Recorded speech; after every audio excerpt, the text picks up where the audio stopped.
Welcome to Storytime with Herbal Roots zine. I'm Kristine Brown, and today I'm going to read to you a story that I wrote for my magazine Herbal Roots zine from issue number 20, Radiant Rose. Roses just have that unforgettable scent. It feels like a hug whenever you smell it. Her medicine touches on physical, spiritual, and emotional needs. She is one of the heart herbs that is called upon whenever a broken heart is in need of mending. This wonderful plant is a great alternative to Bach's Rescue Remedy formula and can be combined with various herbs to more personally treat the situation. As rose can be cooling, she is best combined with a warming herb such as cinnamon if the person in need of her tends to run cool. Physically, rose helps with high blood pressure and poor circulation, especially when they're presented with headaches, heart palpitations, hot flashes, and a red face. Rose has also been used throughout history for a variety of ailments. The Native Americans like rose for wounds, diarrhea, mouth sores, worms, and eye problems. Rose helps to relax the nervous system and works great for exhaustion. In addition, this herb helps to relieve tension from the kidneys and the liver and is supportive of liver issues, including acute or chronic hepatitis, especially when there is inflammation involved.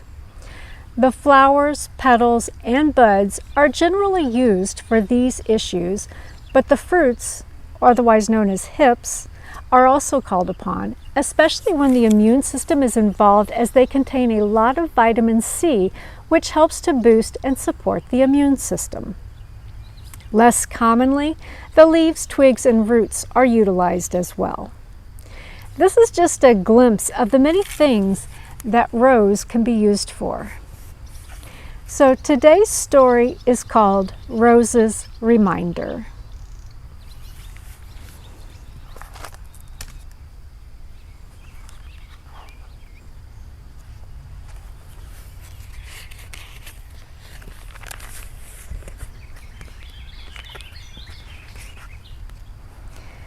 A long time ago, there lived the original people of the land, and they harvested the abundance of the earth, using the plants and berries for food and medicine. The people of the land were usually grateful to the earth for the gifts she gave to them, but sometimes they got carried away and forgot to thank her for those gifts. And sometimes they took too many of those gifts, causing the plant source to dwindle down. Rose was one such plant. Rose was a beautiful plant and useful too. She had vivid pink flowers with yellow centers, green branches that were smooth to the touch, and fruits of deep reddish orange that were pleasant tasting and edible right from the branch.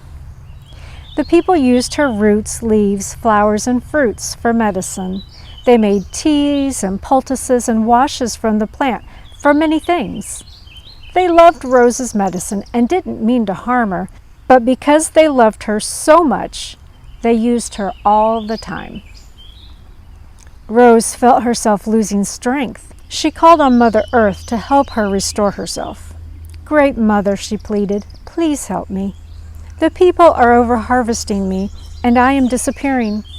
I have no strength, and I fear I will not be strong enough to return in the spring, and there are no fruits left on my branches to create little roselings either."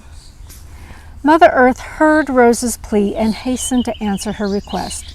"Rose, go to sleep, and I will think of a way to remind the people to harvest with caution and respect. When you wake in the spring, you will awaken with renewed strength and grow abundantly across the land again." So Rose let go of her leaves and nestled her roots back into the ground. When spring came, Mother Earth herself woke Rose. "Dear Rose, wake up. Winter came up with a plan and showered you with blades of ice while he was here.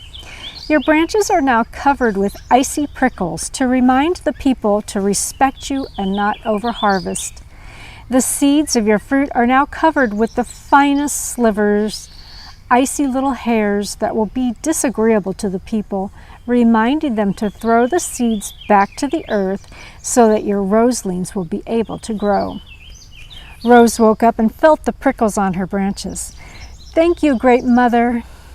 Rose grew and flourished, blooming with the most vibrant flowers that she had ever bloomed with. Her leaves were bright green and reflected the sunlight. The people eagerly went to her with their harvest baskets and started to take everything, but were instantly scratched. "What is this?" they cried out. Looking at Rose, they noticed the prickles that covered her branches.